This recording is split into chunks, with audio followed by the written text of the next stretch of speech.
at that moment in my life, I was really doing so much to try to understand. Like, I wanted to understand my way to healing. I wanted to get the patterns. I wanted to see the connections. I wanted to put the whole story together. And then once I understood everything, maybe that would change it, But the thing is that if understanding was enough, you would be good by now. This is the Heartbreak Alchemy Podcast, and you're listening to Alaska Wolf. So many years ago, when I was at the very beginning of my healing journey, after this heartbreak that had shattered my entire world, that had really shattered my illusions of who I thought I was and what I thought I was doing in the world and what I thought my future would be, I really just had this knowing that an important part of the healing that I would do from this heartbreak was going to be related to my sensuality and my sexuality. And I actually laugh a little bit when I think about that because at that time in my life, I was literally so disconnected from both of those things that really what I was saying in those moments was like, I'm going to have to work with my numbness and my disconnection. Like, that was the truth of it. But there was just some part of me that understood that the numbness and the disconnection that I felt from myself, the numbness and disconnection that were so central to my experience of my relationship, were going to need to be something that I finally chose to work with if I truly wanted to heal this heartbreak and to let go of this pattern that I was choosing inside of my relationships. Because really what the numbness and the disconnection were allowing me to do was to stay in relationships that weren't really for me. They were allowing me to stay with partners that couldn't or didn't or just were not able to meet my needs. They were keeping me in situations far too long than what I should have tolerated. They were the things that actually allowed me to bypass the signals of my body and the awareness that I held inside of my body that I was saying yes to things when I actually meant no, that I was stepping over my own boundaries and not holding my standards and not connecting to my standards. And ultimately, what all of that leads you to is a life that actually isn't meant for you, Like, I had this partnership that felt really important to me because I really felt on some level that I had put so much work and effort into it. And if he left, I really felt like I was going to lose everything.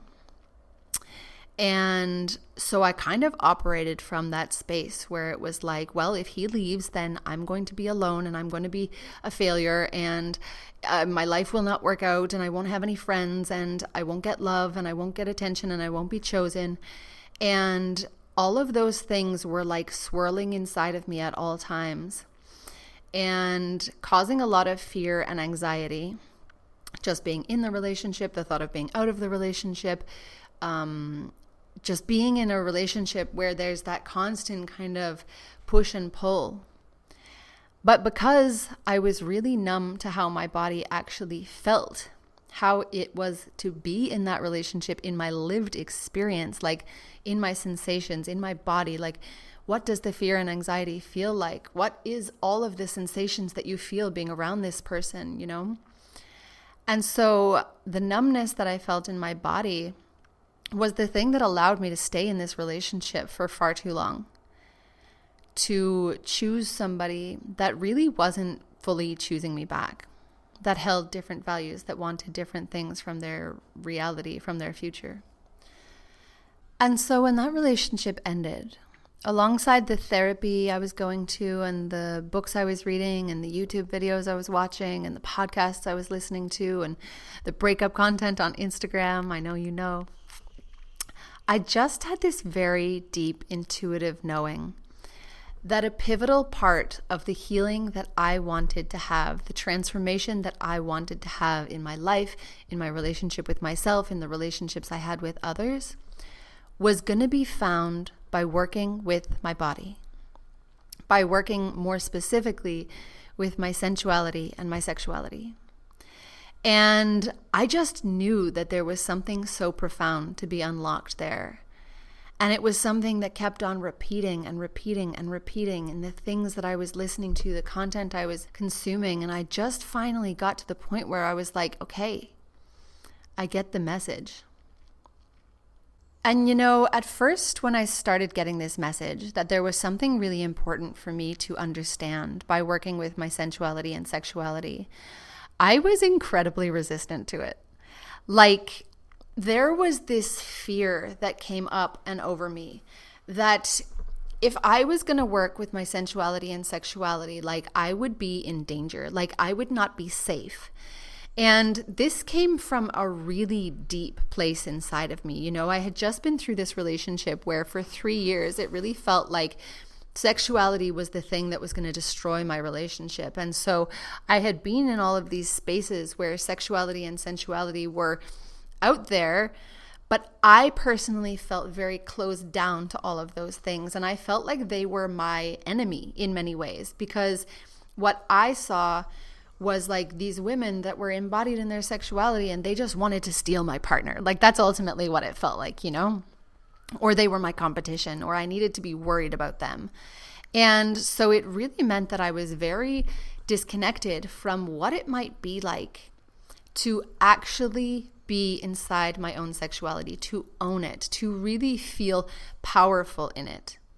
And so there was just this fear that came up for me, like this real resistance to it all. Like, I felt very unsafe in my body. And the unsafety that I felt and the resistance that I felt to this message around my sexuality was really coming from a couple of places. Because there was certainly a part of my immediate lived reality that I had just gone through with my partner, where the world of sensuality and sexuality was something that we were involved in, right? But my own connection to my sexuality and sensuality had not grown while I had been in that world, because I was always in this defensive position around it, right? So a lot of my relationship with my ex-partner, I always felt like I was competing against the sensuality and sexuality of other women. Especially because my partner, he wanted this open relationship. And so I always felt like that in order to be the one he chose, or to make him not want this open relationship, what I needed to do was to be the most, the best, the most perfect, the most sensual, the most sexual, the most adventurous, the most up for it, the most in her body, the most like everything. Which ultimately meant that I was somebody that was kind of putting on a show, like almost all the time, Because what I truly wanted was to be chosen by my partner. And that desperation, I'm going to say it, like that desperation, that very childlike desperation to be chosen, really cut me off from the reality that I was experiencing, which was this disconnection from my body, this inability to feel anything, this numbness inside of my sensuality and sexuality because of the unsafety that I was feeling. And that was not just from my immediate lived experience. Like, the other part of this is that we live in a patriarchy as women, where we are told that at once we are supposed to be pure and chaste and like non-sexual and not want anything for ourselves and not be too powerful and not be too bold and not be too in our own bodies. Yet at the same time, it is our bodies and our sensuality and our sexuality that are used to sell and to market and to profit in this world. We are bundled up as consumer products. Our bodies, our sensuality, our sexuality, our experience in this world is bundled up as a consumer product to be bought and sold. And in this world of patriarchy, many of us have our own experiences of unsafety around sexuality or sensuality, or we live with a lineage of those things. We live with the trauma that is passed down through 7 generations, where there has been moments in your mother's life, your grandmother's life, your great-grandmother's life, where there was a contraction around sensuality and sexuality. And so as that goes, generation after generation after generation, we can learn to be shut down on this very subconscious level. Like, our body is shut down, our sensations are shut down, our connection to ourself is shut down. We start to pick up these different ways of being that we've seen in movies or in porn or just like from the world around us of what the ideal woman is, and we start to adopt them and perform them instead of being actually connected to our deepest truth when it comes to our sensuality and our sexuality and our preferences and our desires and our needs and our wants and our boundaries. And so because of the collective trauma that exists, being women that live under patriarchy, but also because of the sexual trauma that exists inside of my family lineage, plus my lived experience, all things in my life were pointing towards the fact that the safest thing for me to do in this world was to be completely shut down to my sensuality and sexuality, and to my body, really.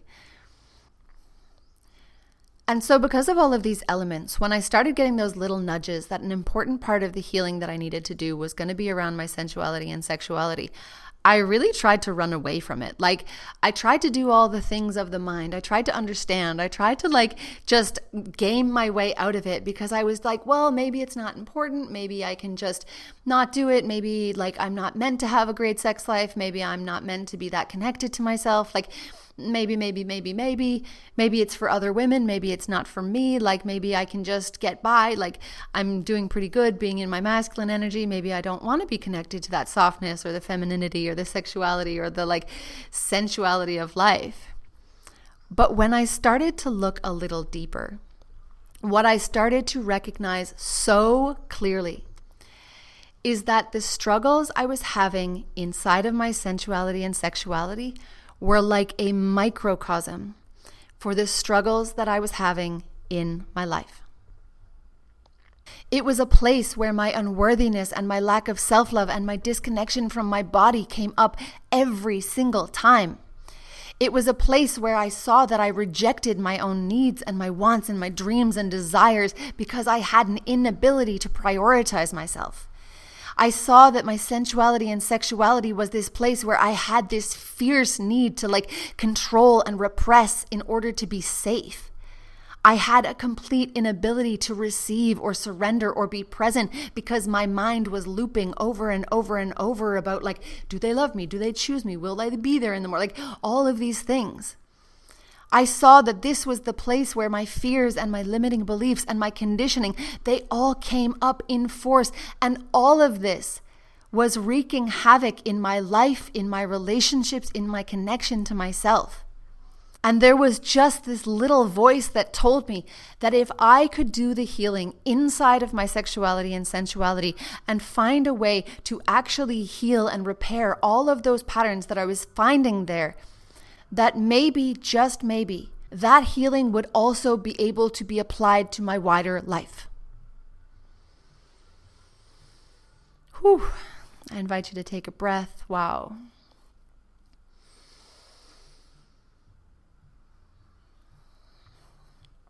Because it was a really big realization in my life. And it was really interesting because at that moment in my life, I was really doing so much to try to understand. I wanted to understand my way to healing. I wanted to get the patterns. I wanted to see the connections. I wanted to put the whole story together. And then once I understood everything, maybe that would change it, But the thing is that if understanding was enough, you would be good by now. Because if you're anything like me, you are doing the understanding part, right? You're going to therapy and you're reading the books and you're connecting the dots and you're doing all of the things to understand why life and love and relationships look the way they look for you. And yet still you might not be seeing change in your life. But the thing about this approach is that it leaves out the body. It leaves out the imprint that exists in your nervous system from the past relationships you've had or the current relationships you're having. What that actually feels like and this subconscious draw that you have towards that same imprint in different people. The disconnection from our body keeps us away from the things that we need and want and dream of and desire and where our boundaries lay and where our intuition is telling us to go or not go. And in order to start to have different experiences in your life, you actually need to go in and change the nervous system imprint that you live with. You need to be able to actually regulate your nervous system enough so that you can hear yourself. You can hear that yes and that no. You can hear that boundary when you step up close to it. You can hear the intuition that is pushing you towards or away from somebody. Because all of this information, it feels ethereal, right? It feels like ephemeral. It feels like something that isn't really real because it's just a feeling. But the thing is, that feeling that you get that pushes you or pulls you closer or further away from some person or experience or situation, that tells you that you should move across the world or stay here right put for another 4 days, that feeling that society will tell you is just a frivolous little feeling that you should ignore, is actually your felt sense. It is the years and decades of experiences that you've had with people. It is all of your knowing that comes from more than just the rational place of your mind, that comes from your full body experience of what is for you, what is safe in this world, what this experience is. And so those little pings of intuition, they are so important. They are freaking everything. But we don't live in a world that appreciates or values it. And so that is why so much of the healing that's on offer is through the mind. Because this world will convince you that that is your ticket to freedom. But I promise you, if you want to get fully fucking free, you have to go through the body. Whew. I invite you to take a breath. Wow.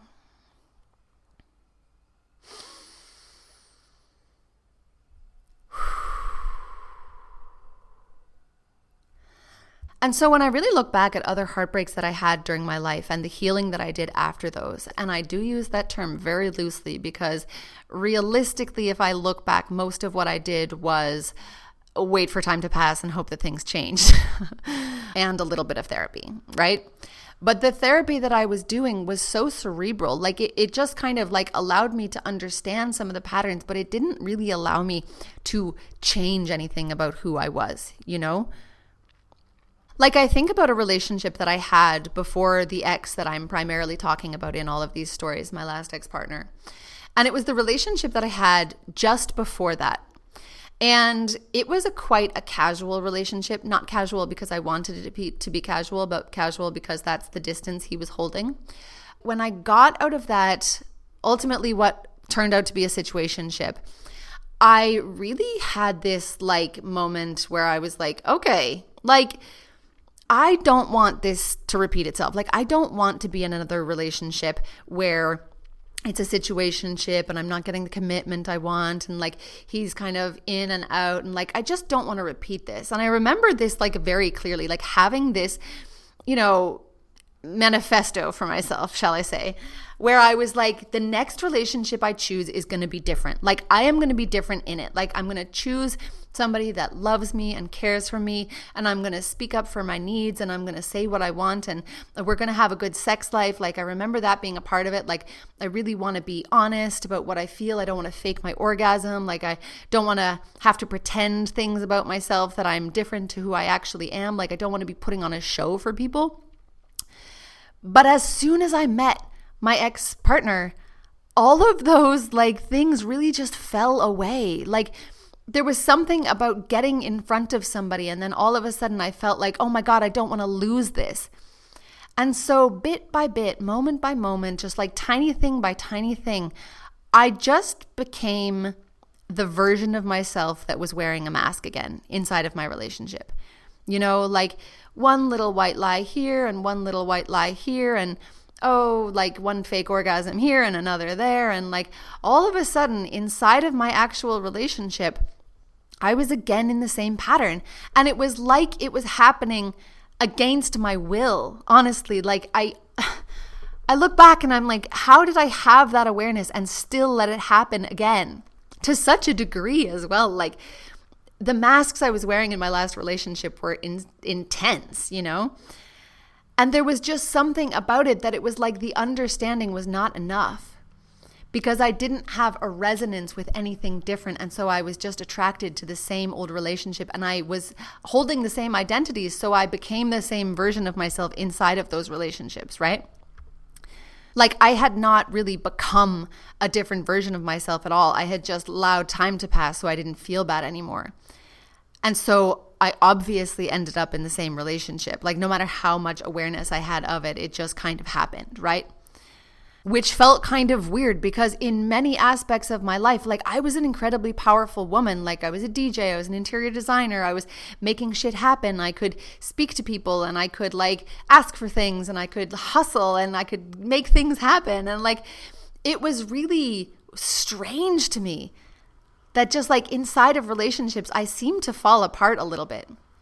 Maybe because they were so important to me, and maybe because I was actually deep down so insecure, and a lot of what I could do out in the world was just masking that. But there was something around relationships where I really just fell apart. And it's something that I see with a lot of my clients where it's the same thing. Like they are powerful, they are doing things in the world, they're creative, they're taking risks, and they live an unconventional life. But in their relationship, there is this collapse. There's this collapse into this people pleaser version of themselves, the doing too much, the one that's like your ride or die lover girl that just accepts and tolerates and settles for love that she doesn't actually want because she just really wants to be that one that will always choose you. I see a lot of fixers out there. I was a fixer. I thought like, I'm going to love you so much. I'm going to love you so hard that it'll heal all of your wounds. And then finally, maybe someday you will also love me back. And so because I was still holding all of those identities inside me, the resonance of those identities, I became them as soon as I got into the new relationship.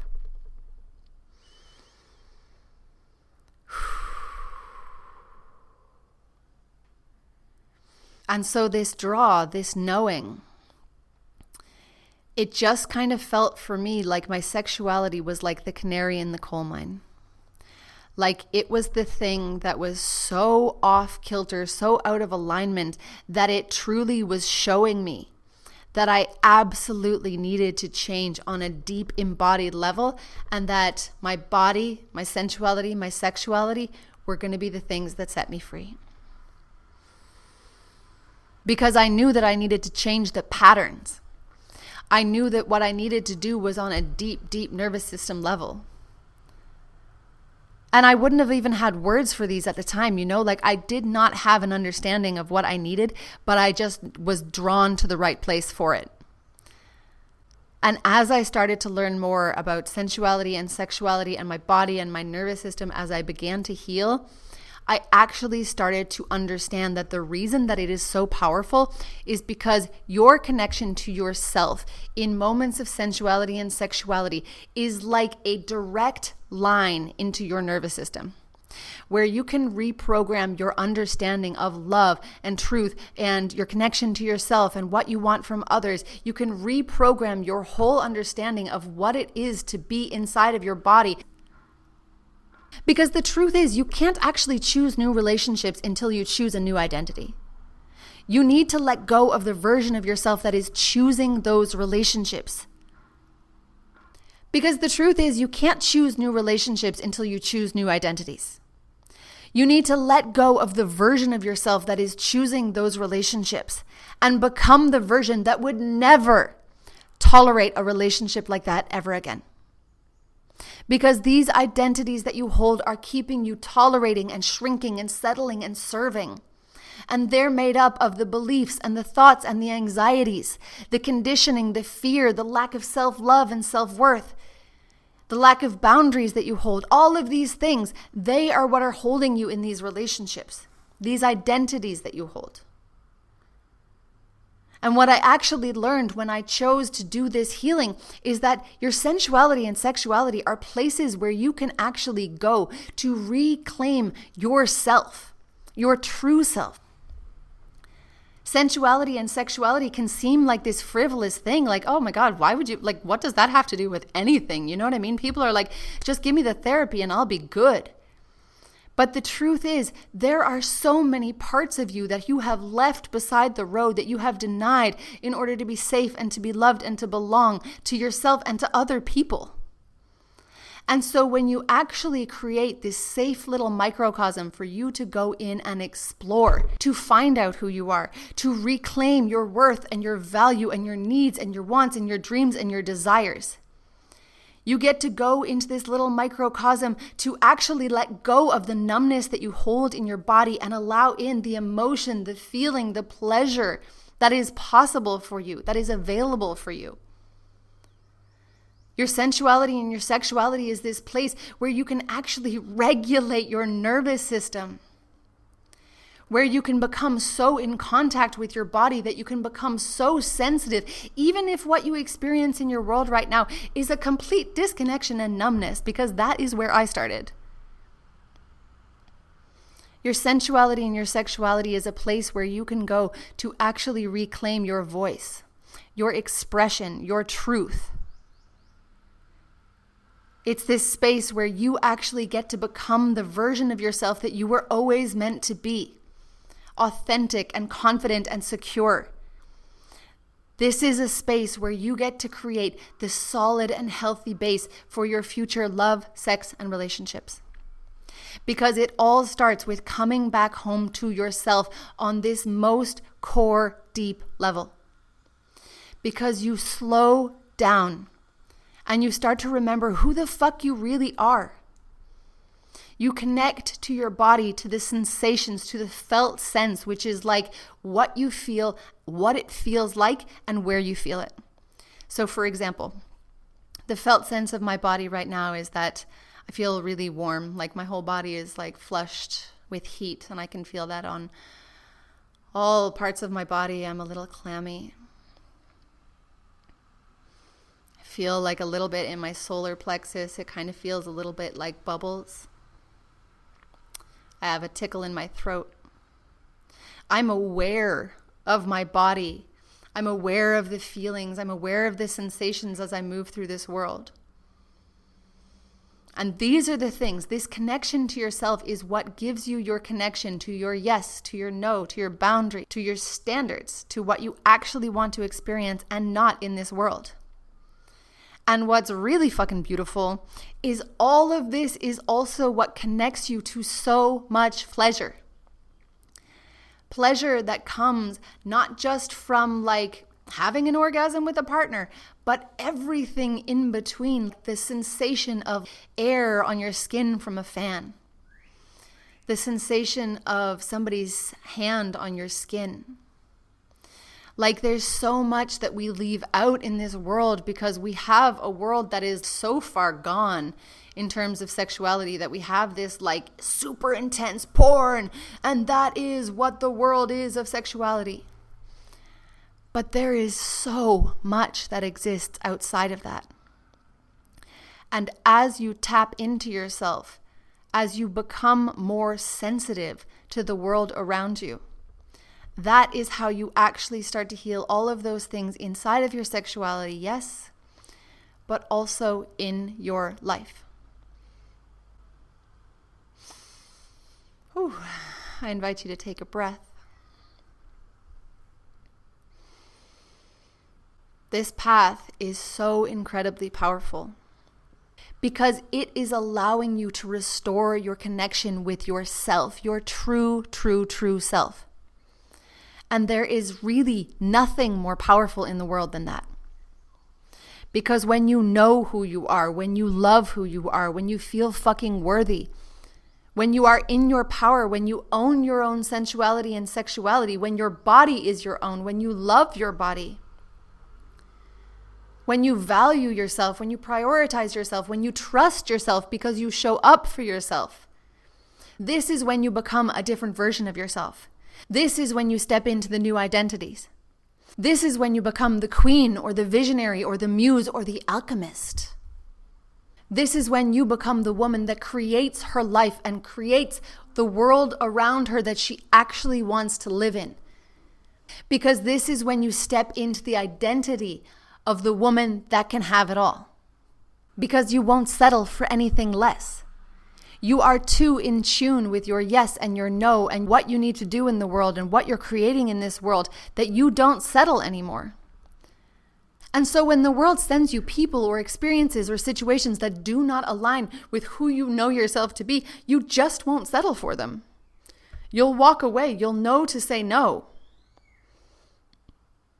And this is when your life changes. Because before, when you're in the identity of, please, sir, can I have some more? You will tolerate anything to be chosen. But when you are the queen of your own life, you create the world around you that you desire, and anything that does not match up to that cannot stay. It has to fall away. There is no choice but for it to fall away.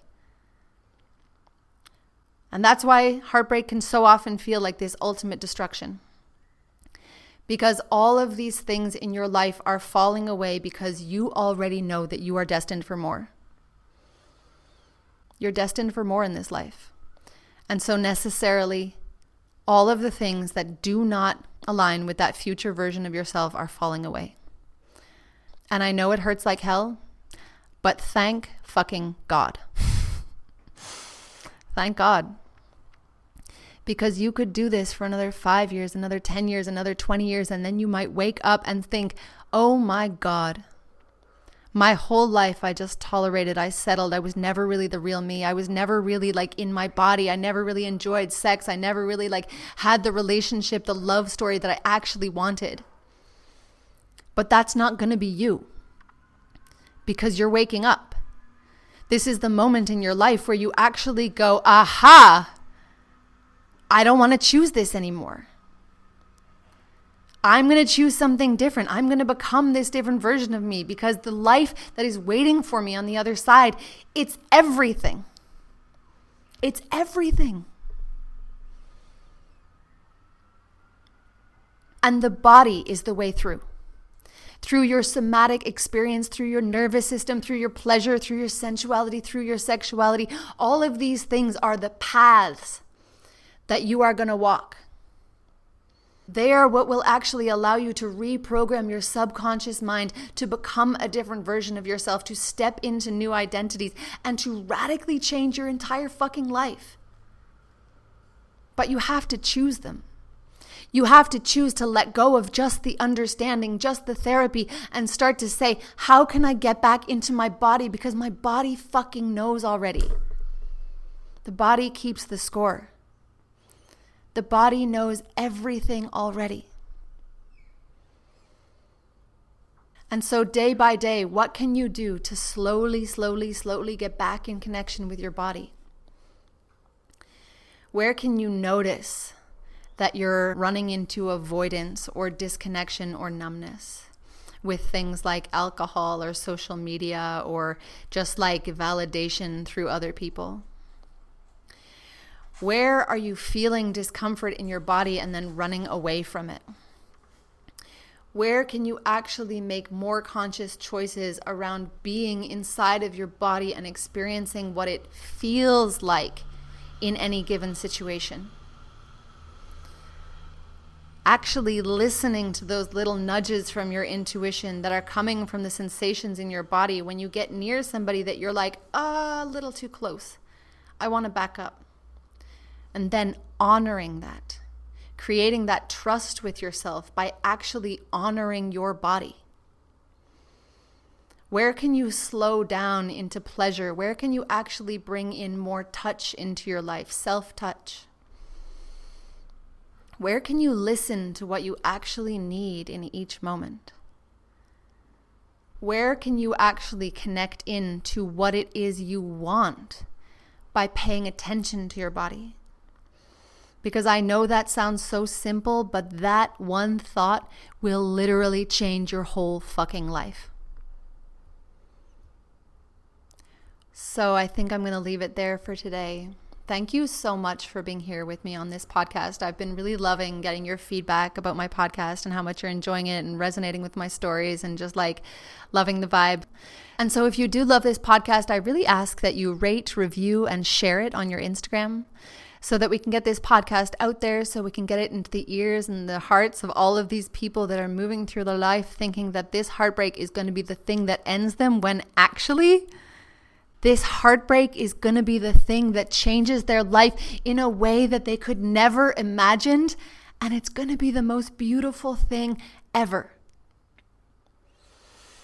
And so if you've been listening to this last hour and you're thinking like this is the work that is going to change your life and you need to know more, you can find out everything about my program, The Essentialist, at www.alaskawolf.com. It's an incredibly powerful program where we heal your heartbreak, allow you to remember who the fuck you really are, step into security inside of your relationship with yourself and others, and create a life that is absolutely magical. This is the work I do with clients, and this is the work that I would be so honored to do with you. Because the life you're going to create on the other side of this heartbreak is nothing short of magic. And all you need to do is choose it. Thank you so much for being here. I'm going to catch you on the flip side. You've been listening to Heartbreak Alchemy with Alaska Wolf.